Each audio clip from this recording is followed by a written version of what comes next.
네, 이번에는 마지막 우리 9단원을 마무리하는 의미로요. 여러 가지 내용들을 좀 정리를 해보는 시간을 가지도록 하겠습니다. 중요한 것은 필기를 제가 여기다 할 수도 있고요. 중요하지 않는 부분은 말로 하고 지나갈 수도 있습니다. 그래서 여러분들이 이 화면만 보시면 안 되고 말을 잘 들어주셔야 돼요. 그게 여러분들한테 굉장히 이득이 될 것 같습니다. 그럼 시작을 하도록 할게요.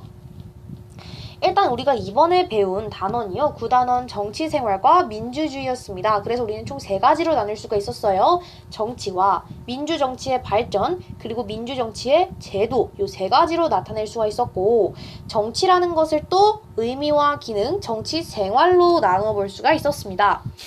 자, 우리 정치의 의미라는 것이 뭐였나요? 공동으로 결정하고 권력을 행사하는 것, 이것이 정치의 의미다. 간단하게 말하자면 이렇게 된 것이고요. 그것의 기능은 사회 질서를 유지하고 사회를 통합할 수가 있었습니다. 만약에 이 정치가 소수에게만 유리한 쪽으로 기울게 된다면 사회 질서를 저해하고 사회 통합을 막는다, 사회 통합을 못하게 한다라는 것까지 나와 있었어요. 정치 생활은요, 국가의 역할과 시민의 역할로 나타냈는데, 국가는 법률 같은 것을 제정을 해야 되고요.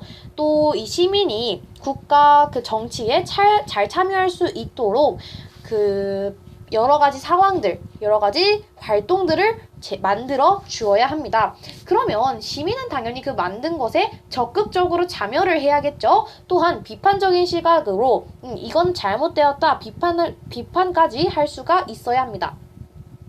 다음은 민주정치의 발전입니다. 민주정치는 일단 첫 번째, 고대, 근대, 현대로 나타낼 수가 있었습니다. 고대는 여기에 제가 써놨던 내용을 같이 보여드리면 좋을 것 같아요.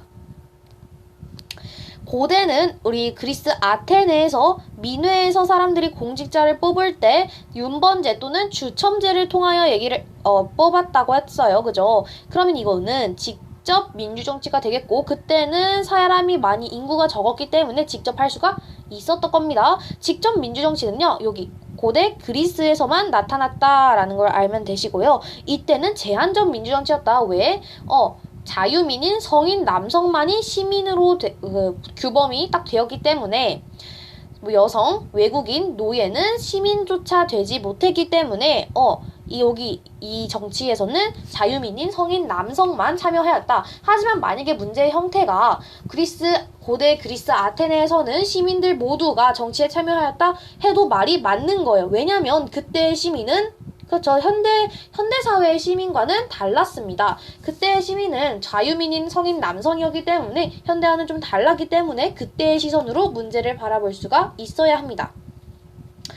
자, 그러면서 근대를 좀 보도록 할게요. 근대는 제일 유명한 시민혁명이 총 3가지가 있었습니다. 첫 번째, 영국의 명예혁명, 두 번째, 미국의 독립혁명, 그 다음에 3번째가 바로 프랑스 혁명이었습니다. 이 모든 시민혁명은요, 인간의 존엄성과 자유와 평등을 추구하였으면서 이것이 바로 국민주권의 원리가 됩니다. 그 결과 정치적인 자유가 확대되었고 법치주의가 확립되어서 여기서도 간접 민주정치가 나타났다라는 것이었습니다. 민주주의의 이념, 현대 민주정치는 노동자 계급의 다치스트 운동이 영국에서 일어났고, 여성과 흑인의 잠정권 운동으로서 보통선거, 일정 연령 이상이 되면요, 선거를 할 수 있는 권리, 그 보통선거가 확립이 되어서 대중 민주주의의 시대가 왔습니다. 모두가 선거를 할 수 있게 된 것이죠. 모두가 정치에 참여를 할 수도 있게 된다. 그 시대가 돌아온 것입니다.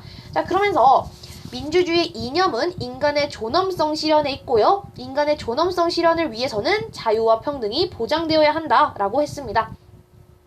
그러면서 이 민주정치의 원리 총 4가지가 있었어요.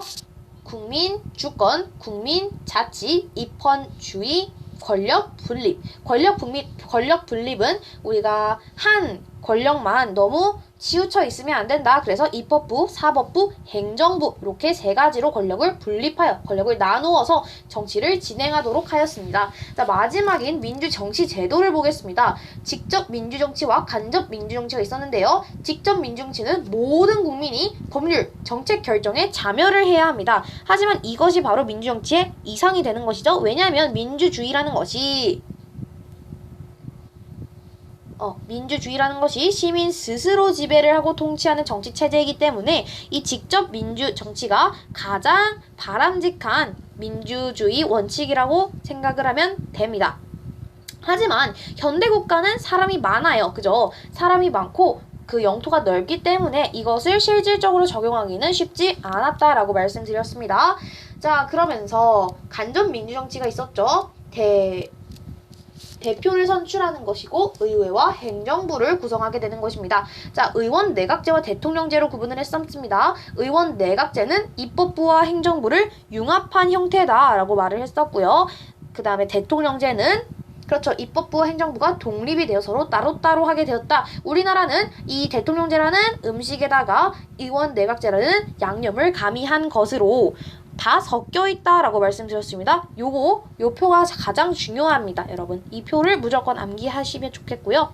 그 다음에 이렇게 대통령제. 우리나라의 정치 체제는 이런 식으로 되었다라는 것까지 알 수가 있었습니다. 이렇게 해서 한 6분 정도 마지막 정리했었고요. 이제 10단원인 정치 과정과 시민 참여에 대한 내용을 보도록 하겠습니다.